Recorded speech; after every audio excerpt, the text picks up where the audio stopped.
Hello everyone, Crow here, and I'm making this video because I think it might be a little bit interesting. See, when I usually get new games, I put them into a catalog, and I take some pictures and whatnot, and do some other stuff before I actually put them away. And I thought it might be interesting to actually make a video showing this process. Now I'm going to divide this video up into, different parts, step 1, step 2, step 3. But keep in mind, I don't actually follow all of the steps exactly every single time. And I'm just going to put the steps in the order I just happen to do them in this first time. So that being said, I have this stack of games here I need to catalog. So let's get started with step 1. Now, the first thing I usually do is I clean the games. What I mean by that is I'll remove all the stickers or anything, marker, try to get all the marker off. And I have like a basket full of tools I usually use to use it. The thing I use most of all is the Goo Gone. As you can see, I'm using here. I've sped up the video here because I'm sure you don't want to sit there and watch me clean all these games in normal speed. So I have like Q-tips and alcohol and Goo Gone especially, and some other things that might help me to clean the games. And with that being said, that's pretty much it. Yeah, we'll just move on to the next step after that.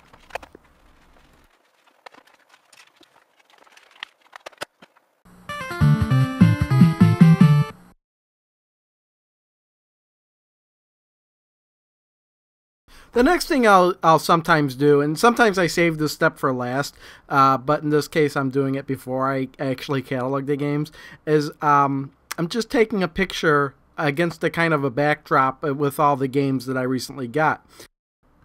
It's not something that takes long to do, but again, here I've sped up the video just so you don't have to sit there and watch me take pictures. And here I've connected the camera to my computer, and I'll actually just rename the files of the actual title of the game. And then what I'll do is I'll just move them into a directory I have for those kind of pictures. And it's just so I can have a physical copy of a picture of what the game looks like. I really don't do anything with it beyond that, but it's just something I just started doing, and I've done it ever since then. And I've moved them into the directories at this point. I'm just kind of showing off here the what the directories look like with all the game pictures in them.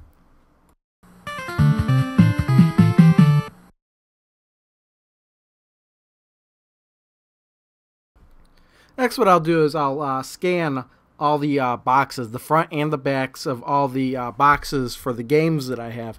And what I'll do with that later is I'll actually attach them to the database, so whenever I select a game, those images will come up.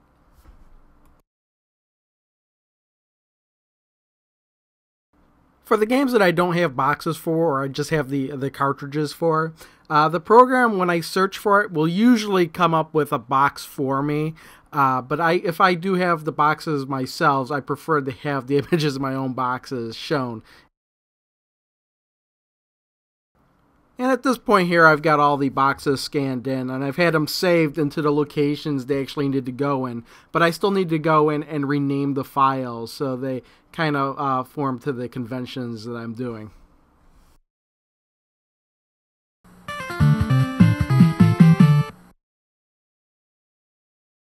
Alright, so the next thing we want to do is actually enter these games into the database that I have.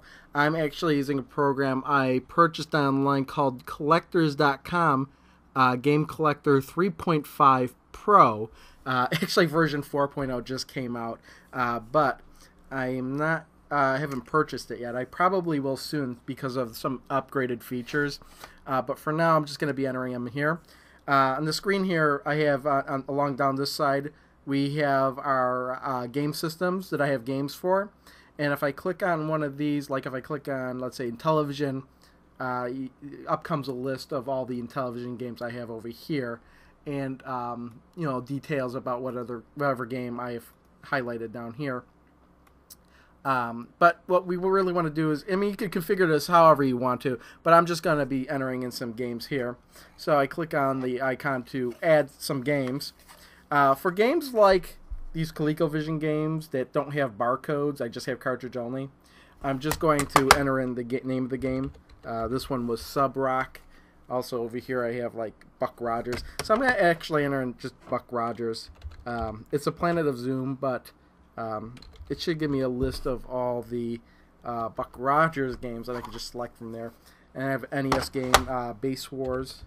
I think Base Wars is 2 words. And then I'm going to have P.O. P.O.W. And we have the Odyssey 2 games, Smithereens, and Math-O-Magic and Echo. I'm just going to type in Math-O-Magic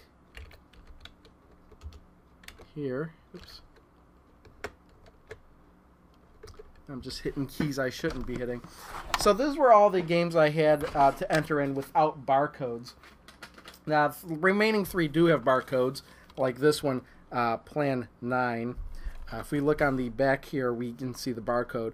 This does support some barcode scanners, but I don't have one.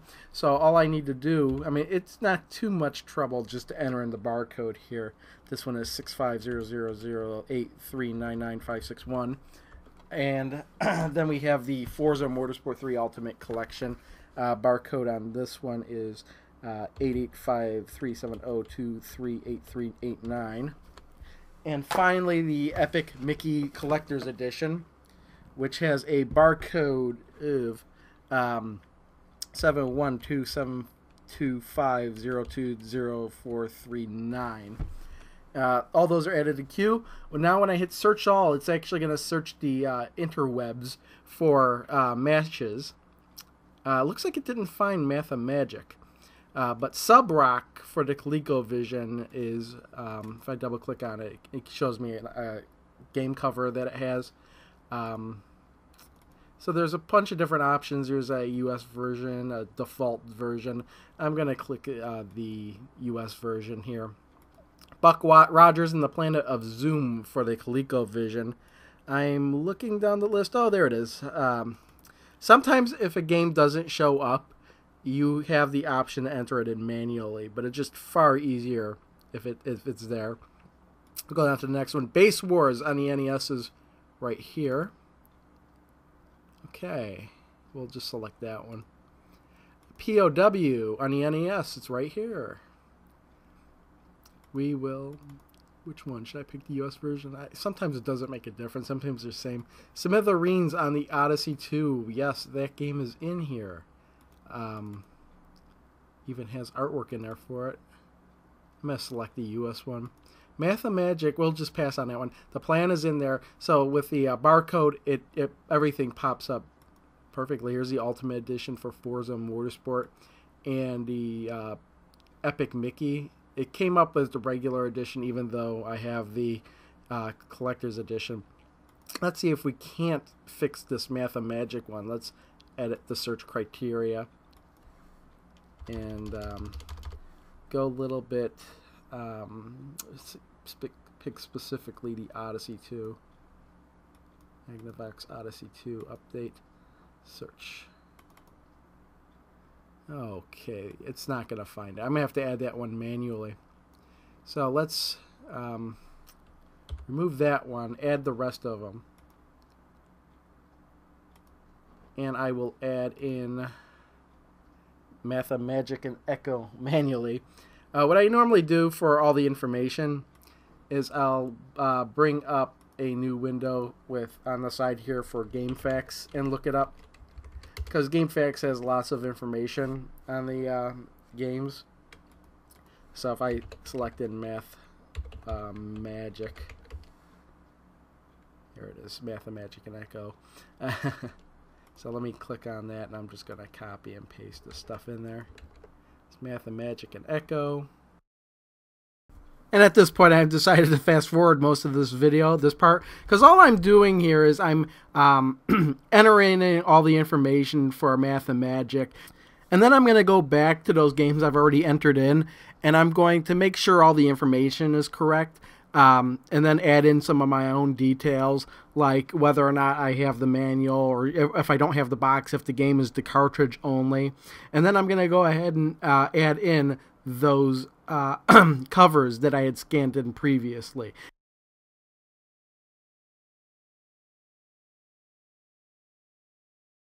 And that looks like I'm going to be finishing all that right about now.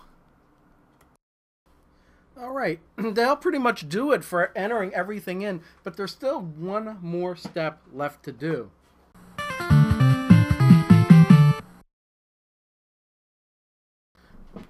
Alright, the last thing I actually want to do is export and update this database to 2 other databases. So the first place I'm going to export it to is actually online. So if I connect to Game Collectors Connect, oh, it's the wrong one. I want to synchronize. Would you like to link those now? No. And what I want to do is actually upload to Connect. So if I do that, now I have the online version too, but I don't know if I'm going to renew it when it's up on next year in January, which is like only a month away. So it looks like there's a lot it's got to update. So just go ahead and do that. And sure, there's an error apparently, but whatever. That's not really what's really important. What I really like is I got an app for my Android phone that connects to this, which you can see here. And what I want to do is actually update this. So I've set it up to wait to import this. So if I export this to my mobile app, I just need to refresh that. And it should show up in here. Here we go. And I want to update. So it'll should just update on my phone once it's done with this file.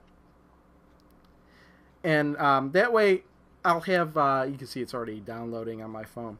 I can have my entire collection on my phone without having to rely on an internet-based website or anything. So it's a lot faster. Also, I'm not screwed if I happen to be someplace and I'm not getting a signal.